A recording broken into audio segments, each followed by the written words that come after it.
Hey guys, what's up? It's CinematicCritic, fresh off from seeing the movie Mission Impossible Rogue Nation.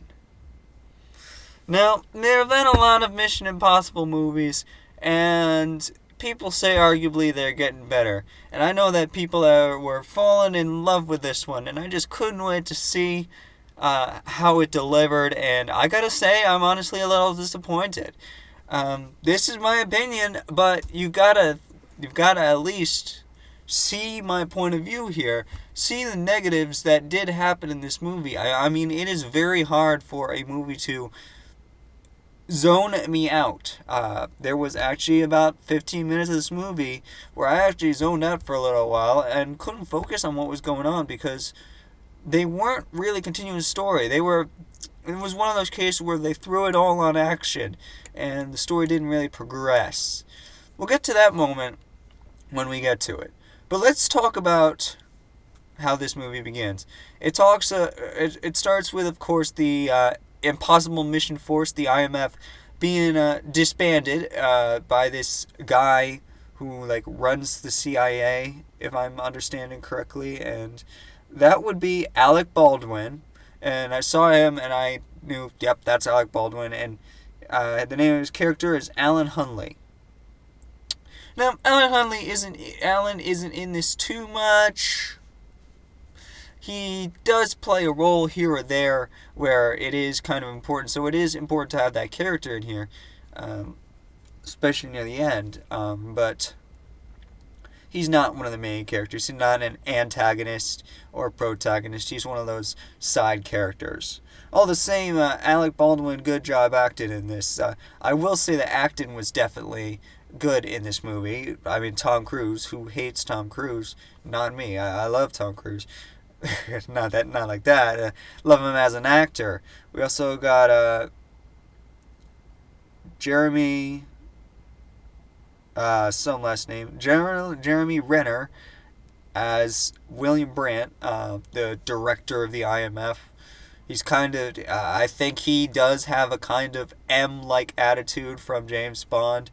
Uh, trying to be friends with, just like M tries to be nice to Bond, but she's always got a couple of cool, I don't want to say retorts, she's always got some wise comments for him, and he always gives them right back.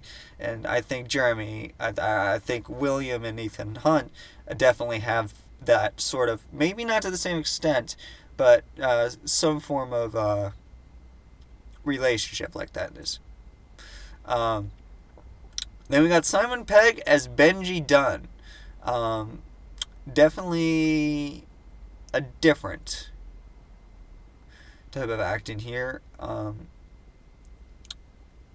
This is where some of the actors kind of get differently. I mean, Benji was one of the funny characters in this movie.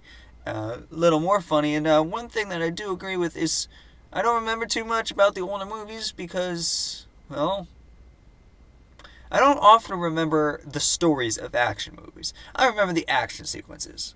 Now, this might, despite that one zone out place, there were some actually cool story sequences in this that I might actually remember. And I might remember the characters, the way Benji was delivered in this. He's so funny that Simon Pegg does a great job playing him. And definitely, I'll remember some of the funniest moments. When I came back from being zoned out, I remember that it was a scene at the cafe where he had a bomb strapped to him and he had to say everything the bad guy said. It's a funny scene.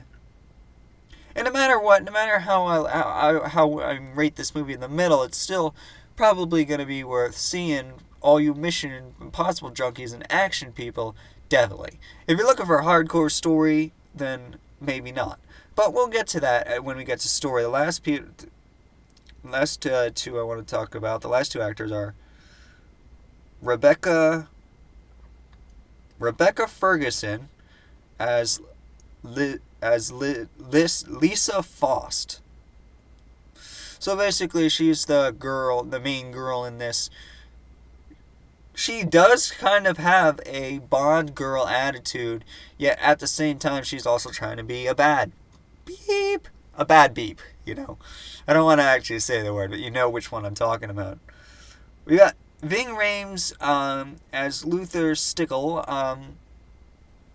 I mean, he had a part in the end, but he wasn't all too important. And last, we have Sean Harris as Solomon Lane, who is our main antagonist. I mean, he doesn't show up all that much in the beginning. He does definitely show up more in the end. And then we got a whole bunch of other people who I'm not going to talk that much about. Anyone else? Yeah. Those are the main Those are the main people that I'm going to focus on in the review. So, let's talk story. The IMF is being disbanded by this guy played by Alec Baldwin, named Alan Hunley. He's like the director of the CIA, I think is what the movie was trying to get across. And he goes before this committee and says, we need to disband the IMF. And, well, he succeeds, and he's like, bring all your agents in now. He basically tells William that he has to bring in all the agents, and asks where Ethan Hunt is, and he says, and this is another one of the jokes that's used constantly throughout the movie. He'll say, I can neither confirm nor deny a lot. And just like in this case, he'll say, I can neither confirm nor deny that I know where Ethan Hunt is. Now, this movie does do a little bit of a misstep here in skipping ahead a whole 6 months. Now, the main point of this movie is to bring down a group called the Syndicate, who, as I said, is led by this Solomon Lane guy. It is kind of a little confusing at the beginning about what the Syndicate's actual purpose is. I mean, do they just want world control? Is this a classic story? Well, I shouldn't say that. It's definitely a classic story. It's a little hard to follow, but we do know it's the good guy going after the bad guy. It's Tom. They never really say how. They call Tom a rogue, but honestly, the way that they call it Rogue Nation, I think Lisa is more the rogue. So let's talk about where the story really got going then.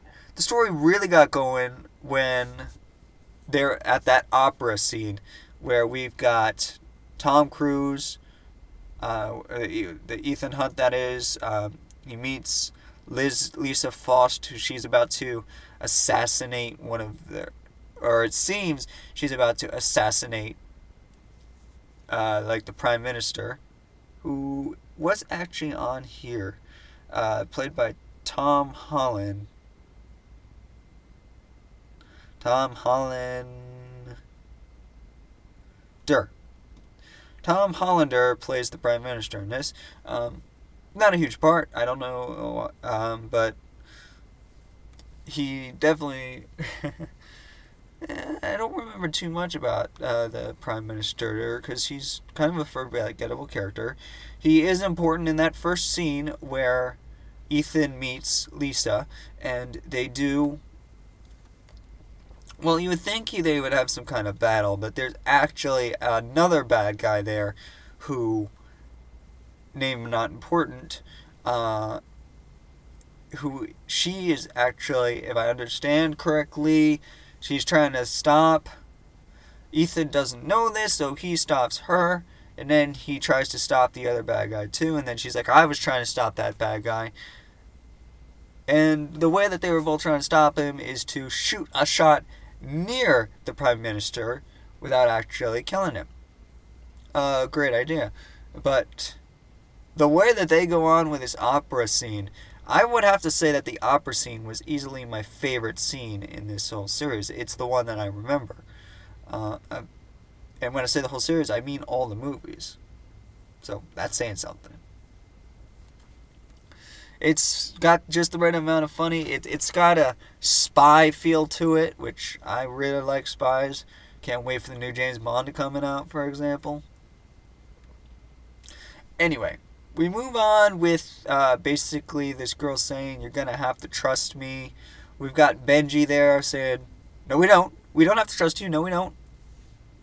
But, you know, Ethan gives her a chance, and basically she reveals that she's working for Solomon Lane. She reveals she's working for Lane, and that she's like undercover or something. Another moment of this film where and throughout the whole thing she's kind of on the fence. Like, you know that, but you know by her attitude she's gonna end up working with Ethan in the end, that she is a good guy. She does have it's got kind of a feel of like the latest, not the latest Fast and Furious movie, the one before that, um, where with the girl, you know, the last Fast and Furious movie with Paul Walker, where the girl has like lost her memory, but she's kind of got the attitude like that, Lisa. But anyway, they have this plan to get them. Really, they built this movie around all these plans, all these action sequences, and that's kind of what you expect from Mission Impossible. At the same time, there does have to be a story there, a memorable story. And like, I could follow the story, but now that I try to recall the story, just minutes after I've seen it, I can only recall certain scenes. Like, this next scene that I recall is another action one, but it's basically Ethan has to work with Lisa and Benji to try to infiltrate this area where they may be keeping. Geez, see, I don't even remember.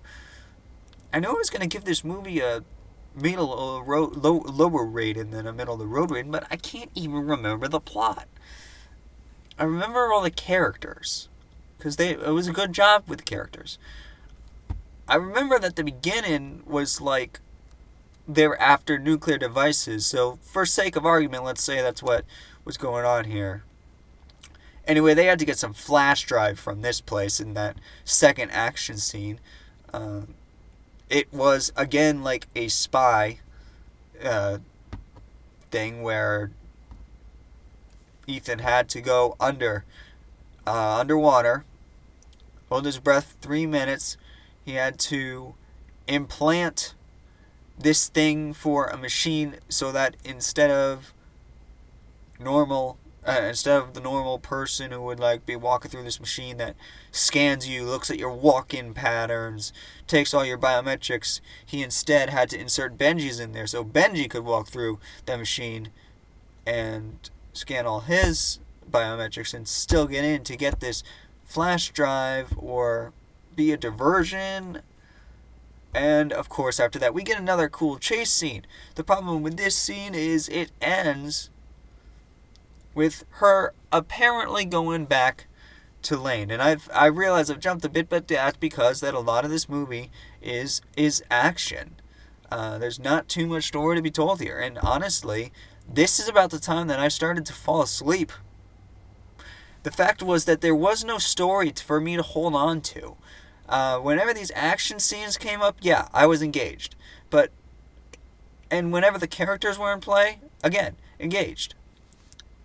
But in these in-between scenes, I didn't really have anything to grab onto. See, a good action movie still has a story for you to hold on to, like, ooh, what's going to happen next? This one, I don't think had that carryover, which is why I'm honestly having such a hard time talking about it. Because there's not too much story to talk about. It really is a great action thriller, but I'm looking for some story here. I'm looking for some clarification. I'm looking for the characters, these great characters, to actually be more involved. So I think that this movie was definitely disappointing in those ways. I mean, I should have said at the beginning of the review that there really isn't that much spoilers going on in this review, because there's not much to spoil. It's action. That said, let's try to get a couple of spoilers in here. So she goes back to Lane.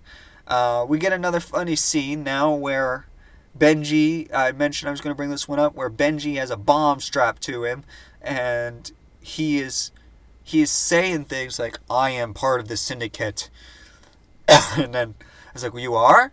And this was ultimately from here to the end of the movie. I was like, okay, not too far to go. You've been in this for a little while. Focus. Let's see if this movie is able to redeem itself. And the ending is very good. I will say that. So anyway, we've got Benji, who says he's a member of the syndicate, and then we realize he's actually speaking. He's forced to say whatever Solomon Lane tells him to. So he is actually, and so Ethan is indirectly speaking with Solomon Lane, and Solomon Lane threatens to kill Benji, but Ethan is like, you kill Benji, you kill me, and you'll never find this flash drive. I have all the files memorized up here. And they never really say quite what this flash drive is, what it holds. It holds plans of some type. Is it for a machine? I honestly don't remember, and that's the problem with this movie. The details that you need are not memorable. Anyway, we do get ultimately, he has Solomon Lane has no choice but to bring Ethan in and disarm the bomb with 0.19 seconds left. Wouldn't be Mission Impossible if you left, I don't know, say a couple of seconds. It's got to be 0.19. Anyway, we get and it's actually over kind of fast. There is no final great action sequence.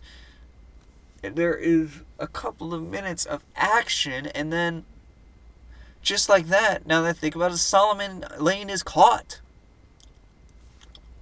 What I will say is that Solomon Lane, looking back at an earlier part of the movie, Solomon Lane is caught in this box that is, it basically fills up with gas and stuns you or puts you to sleep. It's some type of gas that does that.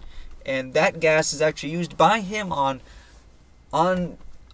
Ethan earlier in the movie, and now it's being used by Ethan on him.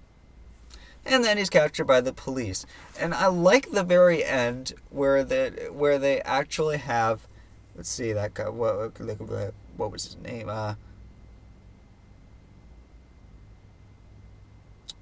The character that was Alec Baldwin. I don't know why he's so low on the top build list, but Alec Baldwin's character, Aline Hunley, goes back before this group of people and says, I want to have the IMF reinstated. And they're like, you the director, you this member of the CIA who came to us to specifically disband the IMF, and now you want to reinstate them, or you want to bring them back? And he's like, yep. And the last line of the movie is actually being spoken to him from William Brandt, and the director of the IMF, and he says, welcome to the IMF. So, I guess that, I will say that there are some scenes in this where Alec Baldwin, again, great actor, there are great scenes where his character, Alan Hunley, does show up. There are scenes, this might have been while I zoned out. I zoned out right about the time that he was kind of starting to work with William Brandt, the director of the, I keep wanting to call it the Mission Impossible Force, but it's the Impossible Mission Force.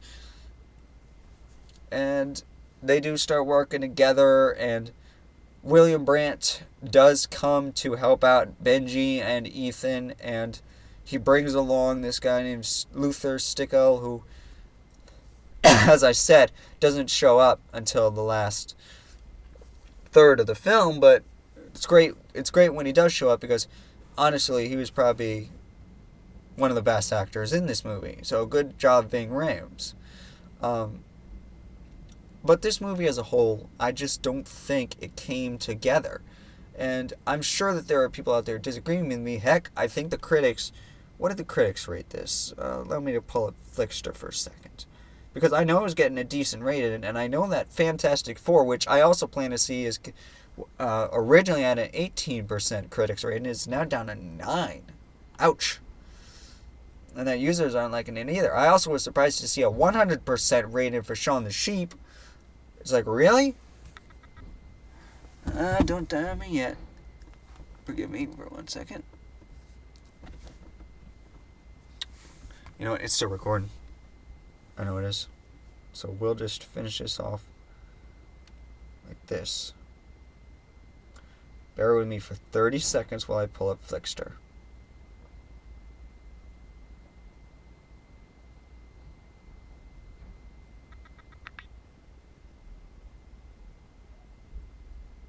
Yep, Fantastic Four is down to 9% approval right now.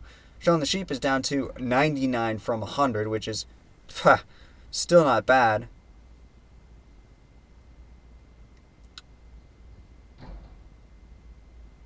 Yeah, what did I want to know about this? Oh, the approval ratings. Yes, the critic score is 93%, and the user score is 92%. I am sorry, but I'm going to have to be one of those critics that in the 7 and one of those users in the 8% who doesn't actually rate the movie that well. Because I don't think that it came together. I think it was, for me, disappointed for a movie like this to actually have an area where I actually zone out because I can't follow what's going on. So let's go ahead and take a look at the O rating system and see where it plays. Highly recommended. Amazing, borderline perfect. That's an 11. Whoa is a 10. Excellent. 9, gotta go. 8, oh. 7, go. Which is pretty good. Consider is a 6, so-so. Okay. 5 is not oh. A little disappointing. And those are considers. Well, I think given all these good moments, I'm not going to go down into the I recommend that you skip it. Which is a 4, I don't think so, a 3 a no-go, a 2 a no-no, and a 1 it blows. Which is consider skipping, don't go really bad and terrible. Looking at the considered, so-so is okay, and uh-oh is a little disappointing, and by what I said about disappointment, I'm going to have to give this thing a 5 out of 11. Is it terrible? No. But it definitely disappointed me to see this, what could have honestly been a great movie if they had maybe cut it a little bit. If they had maybe cut out these scenes, like the one that made me ultimately zone out. If they had actually cut out some of the action, or rather, use the action in some of the places where, mixed it in the scenes where that actually furthered the story. Like the opera scene, if they had a little more a little more there. The scene on that underwater storage scene, the final scene. I mean, See, the funny thing about me is I don't always have this. It's important to note that there are always going to be people out there who have different views, and this is me. And oftentimes, if a movie is really bad, I agree, and oftentimes if a movie is really good, I agree. Or if people think that a movie is really good, I agree. But there are always going to be those exceptions, and this is one. Did 100% of people say, when I saw 100% of people said Shaun the Sheep was great, I knew that number was going to come down. To 99, I still can't believe that. I mean, movie makers only dream of those numbers as certified fresh. But still, 90, it's an action movie. Take it or leave it. But the fact is that for me, it's a 5 out of 11 because I'm looking for something a little more. Yes, you did great action. Yes, you actually managed to have compelling characters. But I think that the story needed to come together a little more. If it had, I might be rating this 7 or 8. A go or an O, really good. In fact, I would be rating that. But as it was, and it's not just because of that 15 zone out minutes. It's because I don't feel that this story came together. I feel like it suffered like Skyfall did, okay? I loved the first 2 James Bond movies, but Skyfall, what happened there? And all I can say is I hope the new James Bond movie coming out is better than Skyfall. Well, I'm going to make sure that this thing was still recorded, and as if it is, then I'm going to sign off. Because this weekend I'll probably get to the Fantastic Four, and I really hope that that one is going to be good. Oh, add something there. No.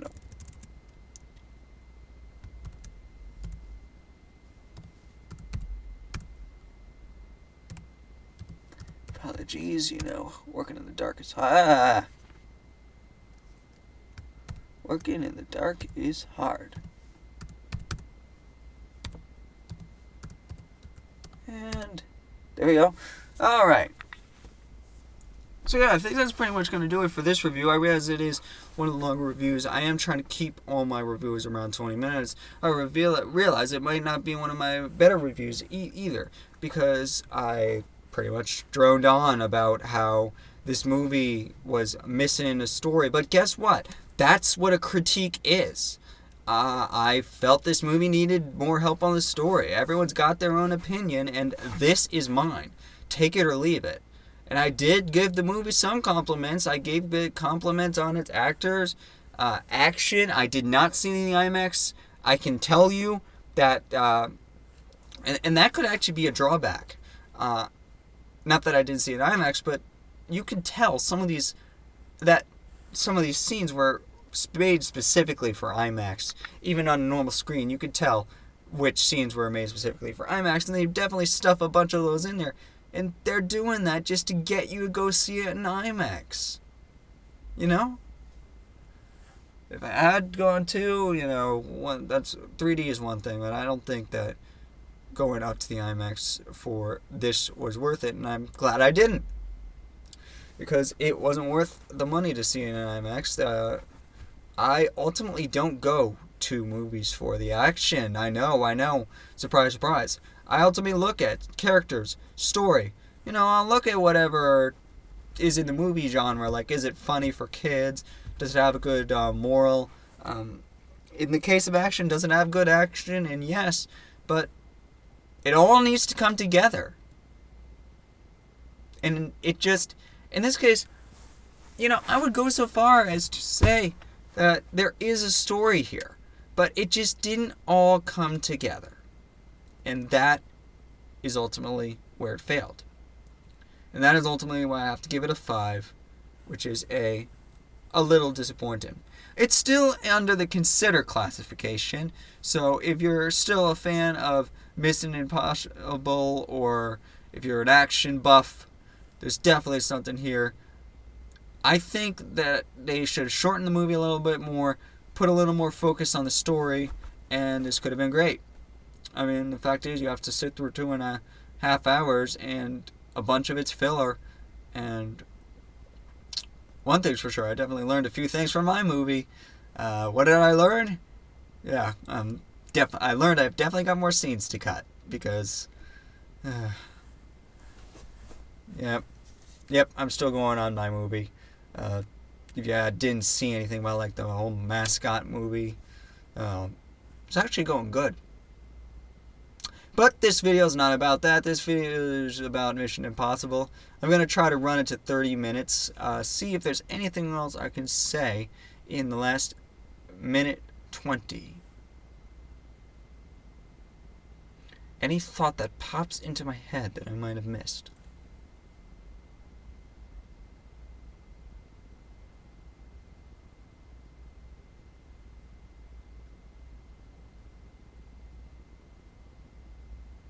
See, I can usually say something here, but the fact is that I don't remember too much. I can't bring up anything else, can I?